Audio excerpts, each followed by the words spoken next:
खुद को ना तो कोई अदीब समझता हूँ और ना ही सेक्स का कोई एक्सपर्ट। हम सोशल और ह्यूमन को स्टडी करना वाला एक अदना सा तालिब इल्म ज़रूर हूँ और अगर कभी मोहब्बत करने वालों की लिस्ट में मेरा नाम आ जाए तो यही मेरी ज़िंदगी के लिए सरमा ए इफ्तिखार होगी।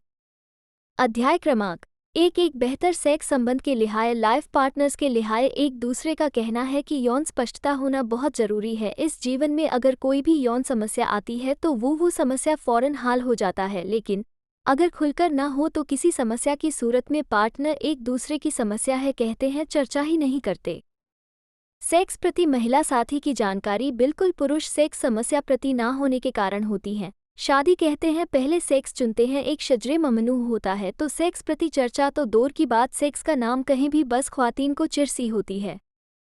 पुरुष यौन अंग कहते हैं उनकी अगही नहीं होती और एक अरसे तक एक शहरी कोशिश की वजह कहो नापसंदीगी का होना एक फितरी सा अमल है। अब उनकी जुबान कहो मशरकी शर्म ओ हया जो एक औरत का ज़ेवर है और होना भी चाहिए। इस क्या वजह है कि जुबान से पुरुष के यौन अंगों का नाम तक नहीं आता या चर्चा कैसे हो?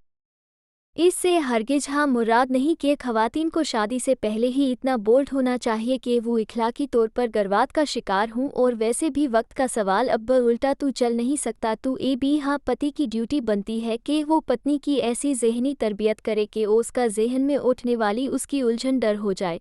फ़र्ज़ करें कि अगर किसी की नहीं शादी हुई है और पत्नी को हाँ डर है कि अगर सेक्स होगा तो बहुत दर्द होगा, तो अब हाँ पति का कर्तव्य है कि वो उसका डर दूर करे और सेक्स इस कादर एहतियात कहो कर के दर्द ना हो इसके लिहाए तेल का उपयोग करें या कुछ भी, क्योंकि अगर दर्द हो हाँ तो वो इसका डर उसके आए जहन में है में शाकिल बेट जा है क्या टू हस्बैंड को उसकी उलझनों से डरना है ना कि उनको पुख्ता करना। ऐप नहीं घर किया होगा कि जब हम किसी भी चीज़ का नाम लाते हैं तो ओएस की तस्वीर हमारे जहन में लाशहूरी तौर पर फ़ौरन बन जाती है और इसके साथ ही फ़ौरन ऐप का ब्रेन इस चीज़ का मुतालिक ऐप की सकारात्मक और नकारात्मक भावना कहो भी ऐप के देता है। अब सेक्स ऑर्गन्स के बारे में भी कुछ ऐसा ही होता है, रुख ले तो इनका नकारात्मक छवि गुम हो जाए और पत्नी की जुबान पर किसी झिझक के बगैर उनको बोल सकेगी। मसलन पुरुषों के अंगों को बादशाह और महिला को मलका कह सकते हैं।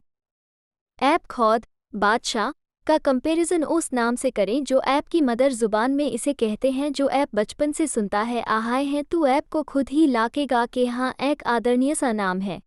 इसकी मिसाल कुछ यूँ भी दी जा सकती है कि ऐप नए अस्पताल में देखा होगा कि गायनी वार्ड के उर्दू में अनुवाद की होती है जचा बच्चा। इस ऐप के बारे में कुछ यूँ भी दी जा सकती है कि ऐप का जहन में फ़ौरन एक मान और एक बचाए की तस्वीर बनती है और अच्छा लगता है। लेकिन अगर इस वार्ड का नाम जहाई पड़ीश होता है तो ऐप के जहन में बच्चे की बीमारी का अमल की तस्वीर बनती है जो शायद इतने अच्छे तस्वीर की ना होती है। तो मेरे ख्याल से सेक्स ऑर्गन्स का नाम नहाए रुकने से ऐप इनका मोटालिक ना खुशखबर तस्वर कटम होता है। ऐप इंग्लिश या अपना वो नाम दे जानता है जो ऐप को अच्छा लगता है। मैं इस बारे में कहता हूँ पति या पत्नी कुछ अरसे बाद खुलकर चर्चा कर सकते हैं कि सेक्स के शब्द के बजाय प्यार या प्यार का शब्द का प्रयोग करें। कहें कि अगर रात को सेक्स का प्रोग्राम है तो ऐप पत्नी को कहें कि ऐप काहिन के अज रात को ऐप कहूँ मैं बहुत प्यार करूँगा।